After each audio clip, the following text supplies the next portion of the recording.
Once again, we're looking at cultural differences. And I think it's important to sort of highlight that the entire 996 work ethic here in China is not as prevalent, I think, as it used to be. I think a lot of employees have burned out locally. So there's potentially some lessons to be learned there. But additionally, I do believe that there is a stark difference between the work ethic of what we find, not just in China, but I would say Asia in general, versus the work ethics that we currently see in the United States. And this is potentially going to prove a critical issue, if you will, over the course of the next 5 or 10 years as America seeks to pursue an agenda that is to bring more manufacturing back onshore into the United States. And part of that is going to be bringing Asian companies, again, not just China, but Asian companies to build plants, build manufacturing capabilities and things like that in the United States.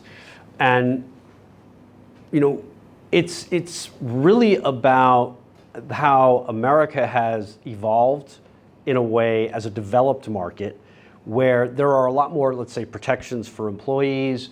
There's a thing called OSHA that is a government agency to make sure that the workplace is safe.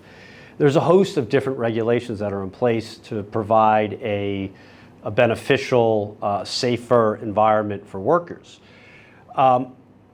One would potentially look at that, and I'll be open and honest and say I am one of them that says, have those regulations potentially gone too far? And I think I can give you a really good example is there's a very famous Taiwanese company called TSMC, you know, the Taiwan Semiconductor Manufacturing Group. And the United States has, for the better part of the last decade, the government has gone and really pursued TSMC to come build a manufacturing base in the United States. And they've done that. And they've invested billions of dollars, and they want to be able to make high-end chips, semiconductors and the like in the United States. What I found fascinating about a year ago was the American employees that ended up getting hired by this Taiwanese group.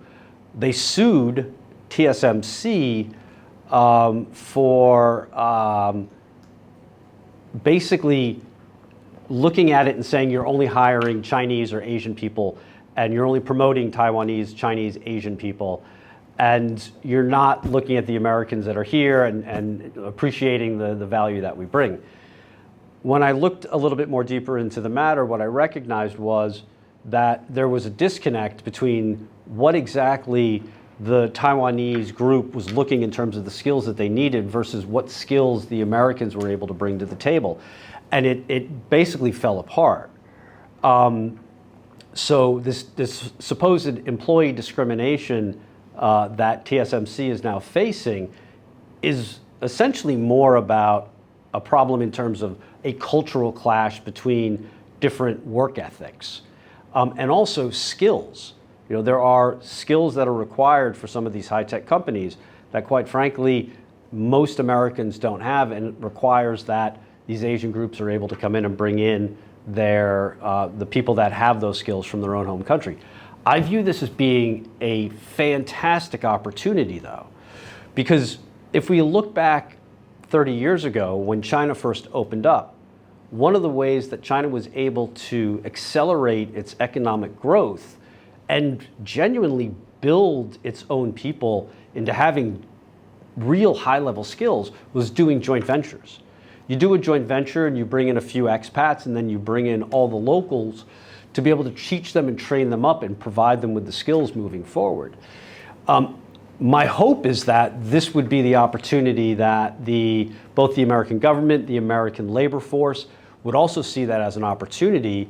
And while, of course, there's always going to be the expectation that these foreign organizations are going to bring in their own people to be able to run these businesses, how do you then structure it in a way where, number one, there's an open environment where you're able to have these discussions and communicate. Number two, that There are certain regulations that the United States has that I do believe are important for a safe working environment. But then at the same time that the American workforce has an appreciation of what types of skills they can learn, there's a new culture they can learn from, rather than just being in a situation where you look at something as being different, maybe even different as in bad. It's not necessarily the case. It's going to take time, but as more Asian companies, and again, it's not just China, but more Asian companies do move to the United States and build manufacturing capabilities, this is going to be an issue that I think is going to need to be worked through. I see it as an opportunity, and I hope that more people in the United States, more of the workforce sees it as an opportunity as well.